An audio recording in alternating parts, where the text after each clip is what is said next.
नमस्कार दोस्तों, आप सबका अपने चैनल जिंदगी अनमोल है, लाइफ इज़ प्रीशियस में सबका स्वागत है। इस कथा का नाम है लड्डू गोपाल की कृपा, शारदा को संतानों की प्राप्ति। यह कहानी एक सच्ची घटना पर आधारित है, लेकिन नाम और जगह बदल दी गई है। यह कहानी से हम संदेश देना चाहते हैं कि भगवान हमेशा चमत्कार करते हैं। यहाँ देर है लेकिन अंधेर कभी नहीं होती। हरियाणा की मिट्टी में गांव की गलियों, खेतों की हरियाली और मंदिरों की घंटियों की आवाज़ हमेशा लोगों के जीवन में भक्ति का संचार करती रहती हैं। इस पावन भूमि पर एक ऐसी घटना घटी जिससे न केवल एक परिवार का जीवन बदल गया, बल्कि पूरे गांव को यह सिखाया कि ईश्वर में विश्वास से असंभव भी संभव हो सकता है। यह कहानी शारदा नामक महिला की है, जिसकी शादी को 5 साल हो चुके थे, लेकिन उसकी गोद सूनी थी। समाज के ताने, रिश्तेदारों की उपेक्षा और अंदरूनी पीड़ा के बावजूद उसने कभी विश्वास नहीं खोया। और फिर एक दिन लड्डू गोपाल उसके घर आए और उसकी पूरी दुनिया बदल गई। शारदा और उसका पति सुरेश हरियाणा के गांव में रहते थे। शादी को 5 साल हो चुके थे, लेकिन अभी तक उनके घर में संतान की किलकारी नहीं गूंजी थी। गांव की औरतें अक्सर ताना देती, क्या फायदा इतनी पूजा करने का, 5 साल हो गए अभी तक बच्चा नहीं हुआ। ये बातें शारदा के दिल को चोट पहुंचाती। उसने हर वैद्य, हकीम और डॉक्टर को दिखाया, पर कोई लाभ नहीं हुआ। धीरे धीरे रिश्तेदार भी दूरी बनाने लगे, लेकिन शारदा की श्रद्धा कभी कम नहीं हुई। वह प्रतिदिन मंदिर में दीपक जलाती और तुलसी को जल चढ़ाती।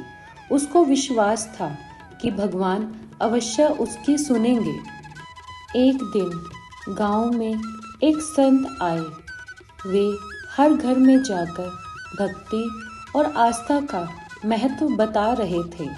जब वे शारदा के घर पहुंचे तो उन्होंने उसकी आंखों में छुपा दर्द देख लिया। शारदा ने विनम्र होकर कहा, बाबा जी, मैं सालों से माँ बनने की प्रार्थना कर रही हूँ, लेकिन अभी तक कुछ फल नहीं मिला।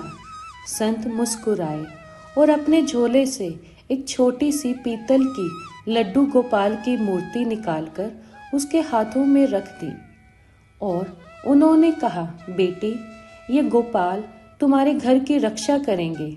सच्चे मन से इसकी सेवा करना, तुम्हारी गोद अवश्य भरेगी। शारदा ने मूर्ति को अपने माथे से लगाया और आंसू छलक पड़े। उसे लगा जैसे भगवान स्वयं उसके घर पधारे हों।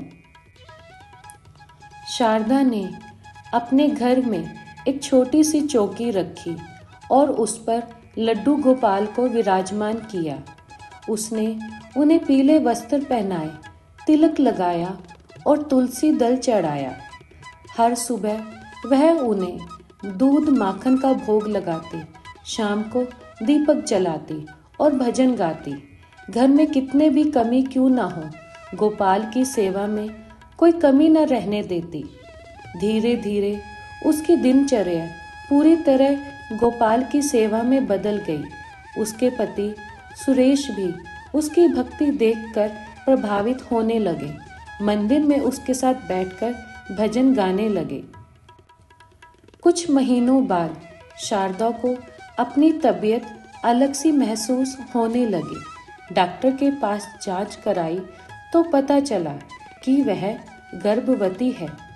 डॉक्टर ने मुस्कुराते हुए कहा, बधाई हो, 6 साल बाद अब आपके घर नन्ही किलकारी गूंजने वाली है। शारदा की आंखें भर आई। उसने मन ही मन कहा, हे गोपाल, यह आपकी ही कृपा है। आप मेरे घर आए और मेरा जीवन बदल दिया। फिर 9 महीने बाद शारदा ने एक सुंदर बच्ची को जन्म दिया। बच्ची का रंग गोरा, बड़ी बड़ी काजल सी आंखें, होठों पर प्यारी सी मुस्कान, मानो स्वयं राधा रानी उसके घर पधारी हो। पूरा गांव ढोल और नगाड़ों के साथ जश्न मनाने लगा। औरतें गा रही थीं, लड्डू गोपाल की जय हो। शारदा तुम धन्य हो। शारदा ने अपनी बेटी का नाम कृष्णा रखा। हर सुबह वह अपनी बच्ची को गोपाल के चरणों में रखकर कहती, हे प्रभु, ये आपकी देन है, इसे अपनी हमेशा छत्र छाया में रखना। बेटी के आने के बाद शारदा का जीवन बदल गया। उसका घर हंसी और खुशियों से भर गया। अब वह गोपाल जी की सेवा और भी निष्ठा से करने लगी। 2 साल बाद फिर एक अद्भुत घटना घटी। शारदा ने महसूस किया वह फिर से गर्भवती है। इस बार उसने किसी डॉक्टर को दिखाने की जरूरत भी नहीं समझी। उसके हृदय में विश्वास था कि यह गोपाल जी की कृपा है। 9 महीने बाद उसने एक स्वस्थ पुत्र को जन्म दिया। बच्चे के जन्म के साथ ही पूरा गांव उमंग से भर गया। शारदा और सुरेश ने अपने बेटे का नाम माधव रखा। गांव वाले अब कहने लगे, शारदा के घर तो खुद लड्डू गोपाल ने जन्म लिया है, तभी तो बेटा और बेटी दोनों से उनका घर रोशन हो रहा है। गांव वाले अब कहने लगे, शारदा के घर में तो लड्डू गोपाल ने जन्म लिया है, तभी तो देखो जिसको कोई संतान नहीं थी, लड्डू गोपाल की कृपा से बेटा और बेटी दोनों हो गए। अब लोग दूर दूर से शारदा के घर आते, गोपाल जी के दर्शन करते और अपनी जीवन की समस्याएं साझा करने लगे।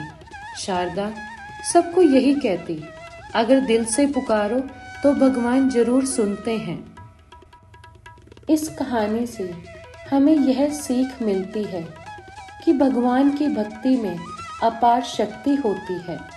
संतान, धन, सुख सब तभी मिलता है जब मन में विश्वास हो।